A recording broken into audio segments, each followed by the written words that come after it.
shit, there's a stain on my shirt. I should probably cover that with something. Hear this?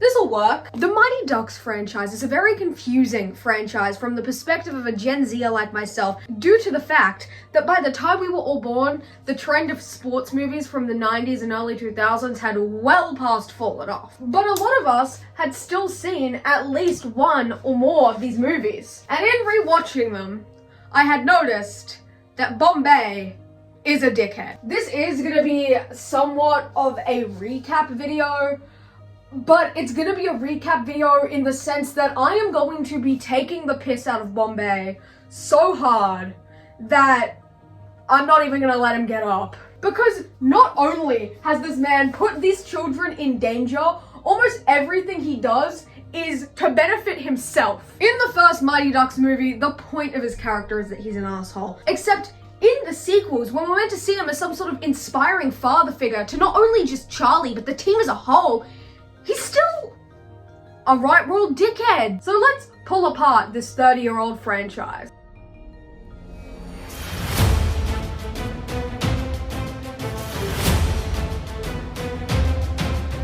This intro is very intense to this very serious video that's definitely not a joke.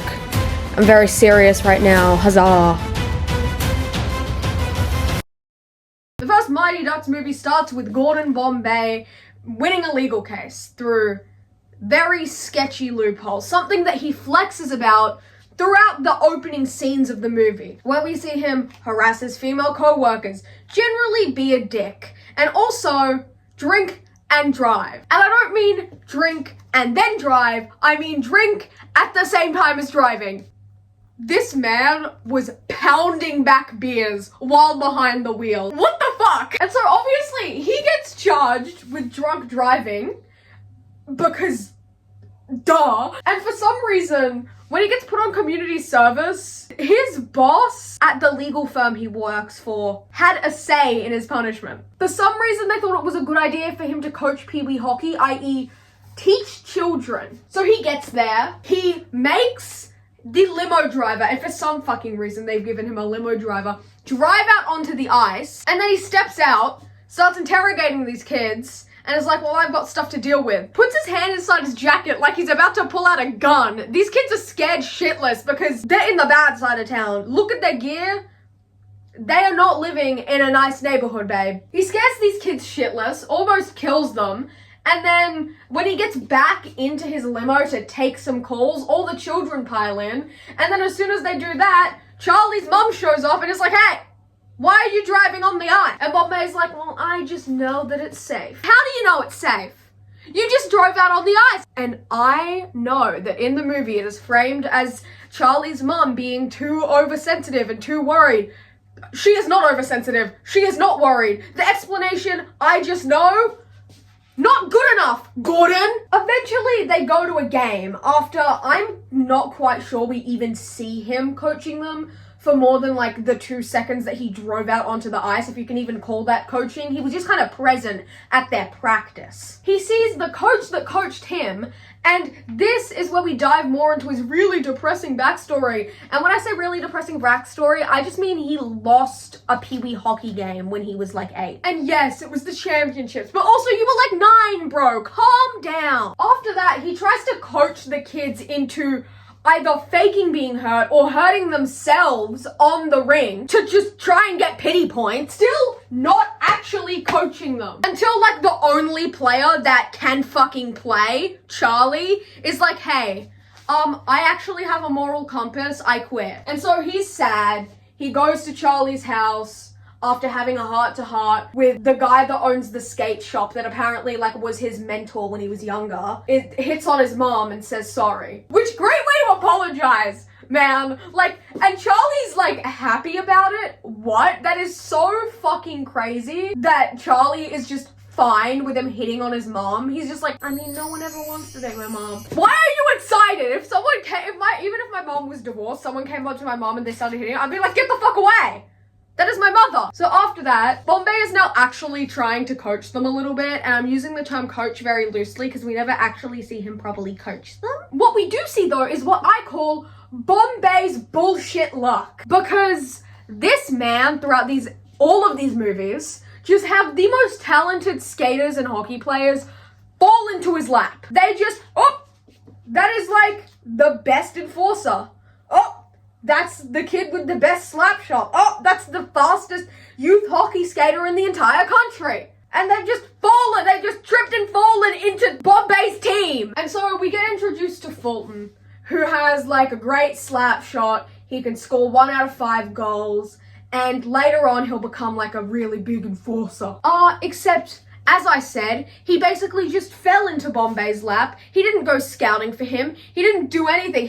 This kid was hitting pucks in an alleyway, and then it cracked the fucking window of his car. This kid, Fulton, is like, oh shit, and he starts running off. And Bombay is like, no, you get back here, and starts chasing this kid down an alleyway. Mind you, this is like an 8-year-old or something. This is like a 10-year-old at the absolute most. And this grown adult man is chasing him down an alleyway. And so Fulton sat there and he's like, shit, this guy's gonna get me. I just like cracked his fucking car window. I'm cooked. My mom's gonna beat my ass when she finds out about this one. And then Bombay's not even mad about it. He's just like, where'd you learn to shoot like that? And throughout the whole movie, there's been like some weird foreshadowing from all the other kids because Fulton has just kind of like been there looming in the background like, hey, I'm in the corner of the hockey shop.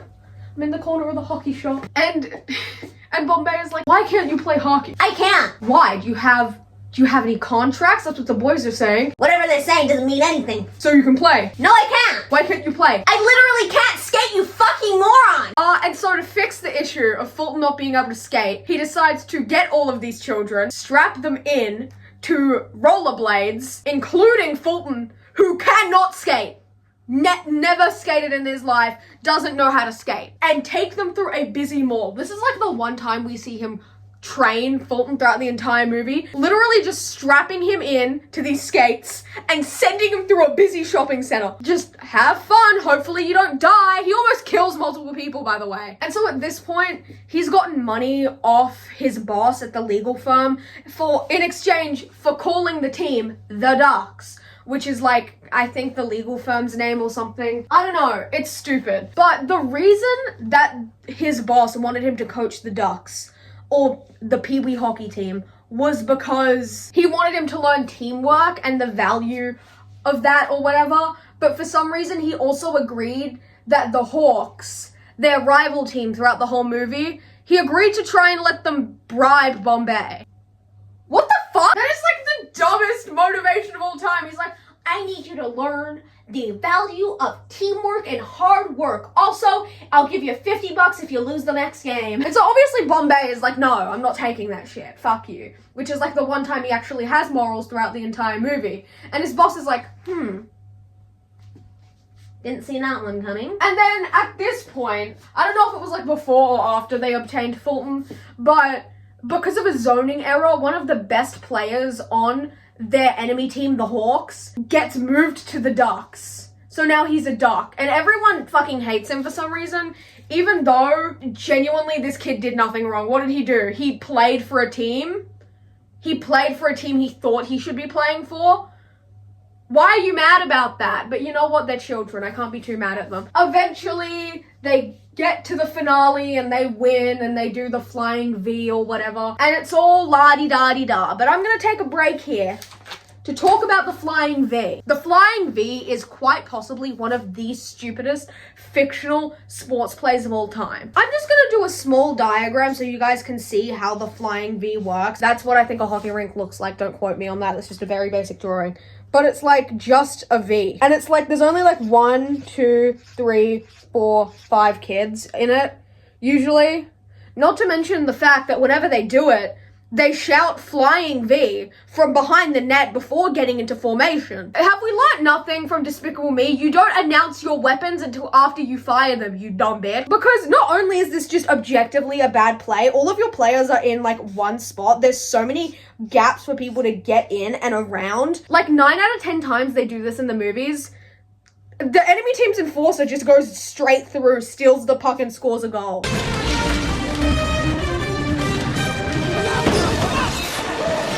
This only works when it's convenient for the plot. Like, it only ever works during like championship games after it hasn't worked for like the past 86 times. And it's like, if it doesn't work most of the time, why would you use it during a championship game? Bombay, Bombalina.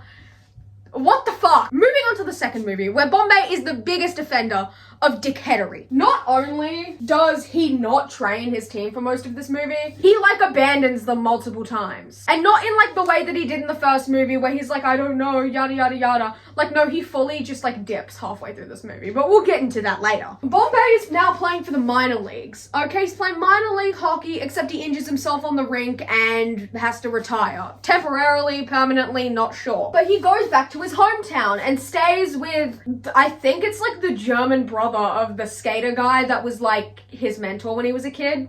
I don't fucking know. But while he's working at that shop, this random dude from the sports company Hendrix decides to come up to him and be like, hey, you wanna make a deal? And Bombay is obviously like, what the fuck, who the fuck are you? And this guy is basically just like, yo, me, the Ducks, we go junior goodwill games and we win and we are cool and we are American. And Bombay is like, I don't know. And then the Hendrix guy is like, we're gonna give you a lot of money. And Bombay is like, okay. And so he runs down the street and he goes, Charlie!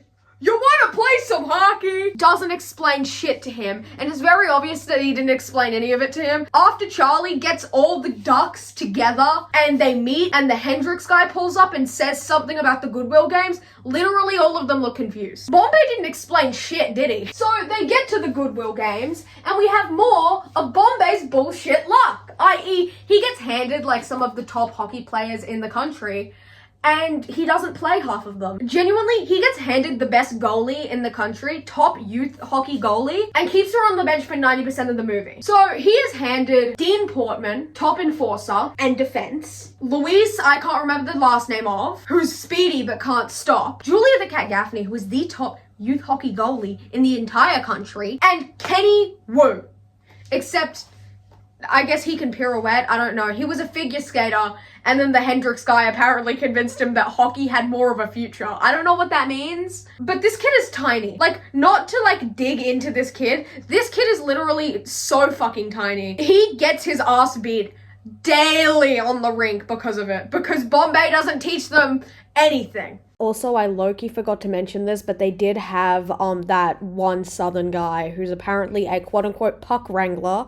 I don't know what that means, don't ask me, he's just good with a puck. Their first real practice, where Bombay is coaching them, is literally just spent with him trying to get them to get along because they won't stop arguing. He ties them together, makes them skate in unison, makes them do all these like trust bullshit fucking games, and it's like, yes, that's great. Why did you spend an entire coaching session on it though? Could we have not thought of some game plans? Could we have not sat down and actually mapped out some plays for us to do in games? But no, they didn't do that. And that's why when they go to their first competition, their first game against the Iceland team, which is the main antagonist team, the main enemy team for this entire movie, they get their asses handed to them. He doesn't think, maybe I should coach these kids a normal amount and actually do my job properly. No, he decides to overwork them, run them ragged to the point where they're falling asleep in their mandated fucking tutoring classes. And you know what?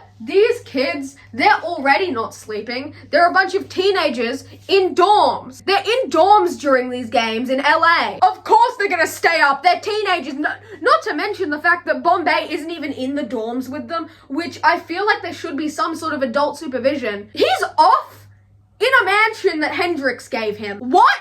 Also, why the fuck are they on Wheaties boxes? Genuinely, what fucking... Because these are still junior league kids. These are junior league kids. Like, it's like they put me on a Wicked poster. Like, this is a kid that does classes for acting at a high school. Like, no, that's not how that works. They shouldn't be on there. They're still children. This isn't like the Olympics. This is the Junior Goodwill Games. Why is everyone acting like this? These are like 15-year-olds. Actually, no, they're meant to be playing 12-year-olds, but this is like a common problem because they decide to hire like 10 to 12-year-olds to play these 8 to 9-year-olds. So they're aging a lot faster than they anticipated. So they're meant to be like 12 or 13 in this movie, but they all look at least 16. Not counting Dean, who looks 37. Throughout the entire movie, Bombay just like doesn't coach. Like apparently he's overworking them, but he's not actually teaching them anything. Like he's just straight up making them run drills. And it's like, yes, you should make them run drills so they can like warm up, but it gets to a point where it's like, dude, calculate some plays. He doesn't even teach Louise how to stop, and that was like his main thing, is that he's super fast but he can't stop. Literally when he sees him, he doesn't say, oh, I need to teach that kid how to stop. He leans against the thing and goes, that kid's gotta learn how to stop. Yeah, and you gotta teach it to him because you're his coach. That's like me sitting there looking at my report card being like, wish I got an A instead of a C. They're gonna have to change that. Like, no, it's my job to do that, mate, and I acknowledge that. Now you acknowledge that and do your job. Also, through the entirety of this movie, he's not only having a weird love affair with the trainer of the Iceland team, reminder, their enemy team, but also just refusing to put Julie the Cat Gaffney, the #1 fucking goalie in the entirety of youth hockey on, but keeping Goldberg's bitch ass. Like the kid that they had to tie to the fucking goal because he kept running away from getting hit by pucks and still does the same now. He's keeping him on. Why? So they have their like second-ish, third-ish act breakup where Dean and Fulton both see Bombay on a date with the Iceland coach. Is it the coach? No, she's the trainer. I apologize. I don't think we're getting hockey yaoi anytime soon. And they tell everyone because it's like, why is our coach dating our enemy? Like, what are we doing here? And then after that, Bombay is so pissed off and sad with himself and he starts moping and whatever and literally doesn't show up to one of their games because he's too busy moping, and their tutor has to pose as a coach when she knows literally nothing about hockey. And then, much like the first movie, fucking German skate guy is like, of friendship. And then Bombay has like a weird thing. In every movie, Bombay has like a scene where he has a talk with the skate dude and then he skates emotionally and it's like, wow, fuck off. And so after this, they all kiss and make up because Bombay runs in during the game that he abandoned them for, and they have like a whole pep talk. And after that, they go on the ice to have some fun. Except the Iceland team has it booked. It's their turn to be on the ice, mate. And instead of stepping aside and being like, hey, it's their turn to be on the ice, maybe we should go, Bombay decides to start a physical altercation with the Iceland team coach.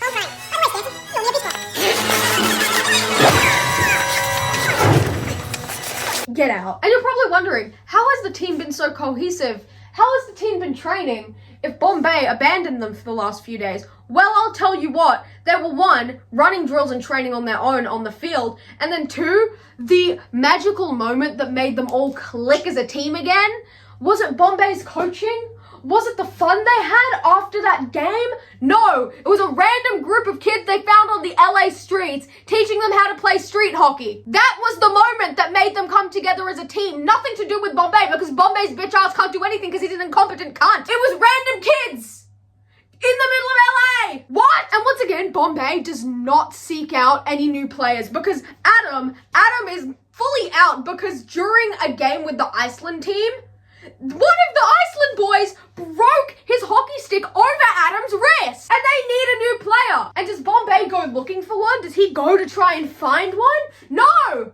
Another one falls into his lap in the form of Knuckle Puck Kid. And so after like weeks of being a sellout cunt, not coaching his team, and having his team coach themselves and then proceeding to run them ragged, they win the championship games against Iceland and yada yada yada. It's all fun, it's all happy, whatever, no one cares. And now we get on to the third movie. In this movie, Bombay is not that present, yet he is still somehow being a dickhead. Like his fat fucking face is on the poster for some reason, and he's not even there for most of the movie. Also, you can really feel the results of Bombay's ignorance due to the fact that when they get like an actual coach that's trying to whip them into shape, all of the kids fucking hate him. They spend like the first half of this movie hating this man so hard because he actually coaches like a coach should coach instead of being an ignorant cunt. And Charlie spends the entirety of the movie being like a miniature Bombay. And it's probably one of the most annoying things ever because I love Charlie. Charlie's great. He's a great character.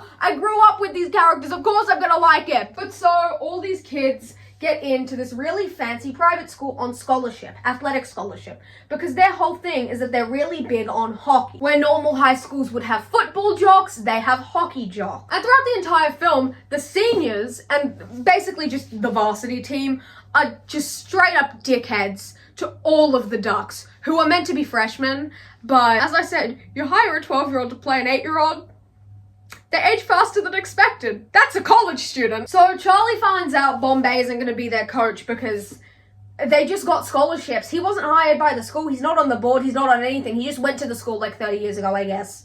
Like what? And he's upset about it. And this new coach is actually coaching them. Yes, he's strict, but beyond that, he really doesn't do much wrong. One thing I will say, he was very overdramatic when it came to their warm-up. They were doing that roundup warm-up, I think it was, and he got super duper mad about it, and it was like, dude, most sports warm-ups I've witnessed, they're like some sort of game surrounding the techniques you would use in an actual sports game that's meant to like hype up the team. Like, you can calm down. Like, they're not gonna start rounding people up on the damn ice. Oh, no, I think they did do that. Oh, yeah, I forgot to mention the southern one. He was there in the second movie, too. No way you just realized that now. Throughout the movie, their coach just kind of, like, actually does things coaches should do. Like, calculating different plays and putting people into actual different positions instead of just, like, putting them on the fucking rink. And it was, like, a complaint of some of them. Like, Julia was complaining because she didn't have any pucks to fucking block, and it's like, yeah, that's because the rest of your team is absolutely cooking right now. Like, at that point, you can put Goldberg back out there. As another thing that happens, Julie is like the main goalie, and Goldberg's the I'm just gonna say understudy. I'm a theater kid, I don't play hockey. Whatever the sports equivalent of an understudy is. He's benched, that's what it means, I think. I don't know. But like, about halfway through the movie, for some like dumb reason, Charlie is so pissed off at the new school and his coach that he decides that he's just gonna drop out of school completely. Like, they have an argument about like not being the Ducks, they're the Warriors now. And then like, he's like, I'm leaving. And then Fulton, because they don't have Adam, because they got separated, because Adam got onto the varsity team. And that's also another point of contention, which is really, there's so much high school drama in this movie. And you know what? I like it for that. It's fun, it's silly, it's goofy. But Adam, who was like meant to be his best friend, is off with the varsity team, and so they're not talking, and so they have Fulton as a stand-in bestie boo boo bear. And Fulton is like, I'm coming with you. And then after like 2 days of them hanging out at the mall and doing nothing, Fulton is like, hey, so I actually do want to have a future. Like, he genuinely, the TLDR of what Fulton says, that gets Charlie so mad at him to the point where he considers not talking to him ever again, is, hey, so like, I low-key do want to have other career options outside of hockey. And also, I don't want to drop out of school at 14, because even though I do look 19, we are supposed to be playing 14-year-olds. So yeah, I think I'm gonna go back to school. Which is like a valid thing. Dickhead coach or not, come on. Because the varsity team and the Ducks have so much tension and they keep playing pranks on each other, the board is actually pulling into question their scholarships. They're thinking of revoking them. So this is when Bombay shows back up in his little lawyer outfit, because we gotta remind you, he's not just a dickhead, he's a dickhead lawyer. So Bombay shows back up and it's like, hey, So I'm gonna sue you if you take away their scholarships. Just look at BT Dubs. and the school is like, and so they kind of put a pause on it and let them go to the championship game, which is the Ducks versus the varsity team, which is like really weird because it's like, why are two teams from the same school versing each other? I don't know how sports works, but it feels like that shouldn't work. So after these kids attempt to murder each other with fire ants, get into physical altercations on the ice, and just altogether probably shouldn't be left alone with each other, let alone be at school daily with each other. They get to the championship game and the Ducks win, because of course they win. And Bombay, he decides, because throughout this movie, and this is something I failed to mention for the purpose of putting it in now, there's been an underlying plot of this people at school trying to change the mascot of the Warriors, because that is racist. That's not even, this isn't even a question, that is racist. And so Bombay takes it upon himself to get a custom banner, hang it and rig it to fall at the end of the championship game. What the fuck? That insinuates that he would have either had to hire someone to break in or do it himself to rig that up, to drop at that specific time. What the fuck? This man has an obsession with just slapping the ducks on anything. Like, at first, this was just like a thing that he did because he kind of had to, because it was like they were being sponsored. And then halfway through the second movie, they change out of their Team USA jerseys to the USA Ducks jerseys. And it's like, if that happened today, those kids would be so hated. It would be turned into some weird political thing. Like, genuinely, Republicans would have their decapitated heads on sticks. And then he did it again. Because they can't just, like, let the school choose a new fucking mascot on their own. It needs to be the Ducks. It needs to surround Bombay. Everything needs to be made about Gordon fucking Bombay. When, if we're all being real, the only reason we're here to watch these movies is for the kids. No one gives a singular shit about Bombay. And before anyone asks, no, I'm not talking about the Disney Plus series. Why? Because it got taken off Disney Plus in almost every country. I can't find a VPN that has access to a country where I could be able to watch it. I can't find it on any pirating sites because what pirating site is hosting the Mighty Ducks Disney Plus series that came out 20, 30 years later? None of them! No one wants to see that! No one wants to watch it! And neither do I, not even for this video! And that is why Gordon Bombay is a cunt who can't coach, and almost every one of these movies just surrounds children trying to navigate their own way through hockey tournaments without the consideration or help of the man hired to coach them. Thank you for coming to my TED Talk. Okay, in all seriousness, I do actually love the Mighty Ducks movies. Obviously, I have a favorite character. If it wasn't obvious, I'm a Fulton stan. Ever since I was a kid, Fulton was my favorite because he was edgy, and also for like ages I thought he was a butch lesbian because look at that bandana. Like, come on now. It's really easy to hate on Bombay, and so I just thought it would be really funny because I really like being over dramatic and crashing out over things that don't matter.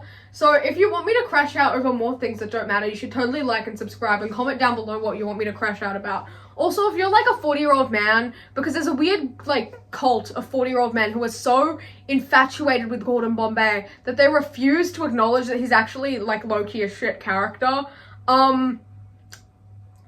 I would say don't leave hate comments, but if you do, it'll be good for the algorithm. So